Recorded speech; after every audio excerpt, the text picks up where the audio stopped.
नमस्कार, मी पंजाब डक.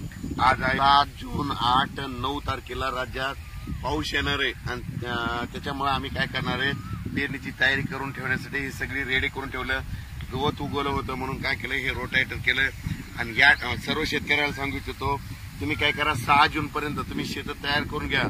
कारण की राज्यामध्ये 7 जून 8, 9, 10च्या दरम्यान पुन्हा पाऊस येणार आहे. आणि त्याच्यानंतर राज्यातल्या सर्व शेतकऱ्याला सांगू इच्छितो, जर 7-10 जून पर्यंत नाही झालं तर तुम्ही काय करा, 12 जून पर्यंत तरी तुम्ही तुमच्या शेताची कामे करून घ्या. कारण की राज्यामध्ये 13 जून ते 18 जून राज्यात मुसळधार पाऊस पडणार आहे. ठिकठिकाणी वडी नाणे वाहतील असा पाऊस पडणार आहे. म्हणून हा अंदाज लक्षात द्यायचा. राज्यातल्या सर्व शेतकऱ्याला सांगू इच्छितो की 13 जून पासून ते 18 जून पर्यंत दररोज वेगवेगळ्या जोरात पाऊस पडणार आहे. मुंबई, पुणे, नाशिक, संगमनेर तर अतिमुसळधार पाऊस पडणार आहे. म्हणून हा अंदाज लक्षात घ्यायचा.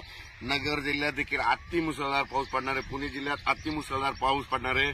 आणि परत एक सांगतो की जे उजनी धरण आहे, म्हणजे ह्या पावसामध्ये 7 ते 8 टीएमसी पाणी आलं होतं. तर आता हे जे उद्याचा पाऊस पडेल तर त्याच्यामध्ये उजनीच्या धरणात देखील पाणी येणार आहे. कशामुळे की पाऊस पुणे जिल्ह्यामध्ये, नगर जिल्ह्यामध्ये, जुन्नर तिकडे खूप पडणार आहे.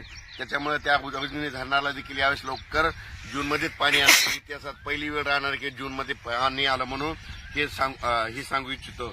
आणि राज्यातल्या परत सर्व शेतकऱ्याला सांगू इच्छितो, 13 जून ते 17 जूनच्या दरम्यान लातूर जिल्हा, नांदेड जिल्हा, बीड जिल्हा, धाराशिव जिल्हा, सोलापूर जिल्हा, त्याच्यानंतर सातारा, सांगली, कोल्हापूर नगर जिल्हा, त्याच्यानंतर संभाजीनगर, जालना जिल्हा, त्याच्यानंतर उत्तर महाराष्ट्रामध्ये धुळे, नंदुरबार,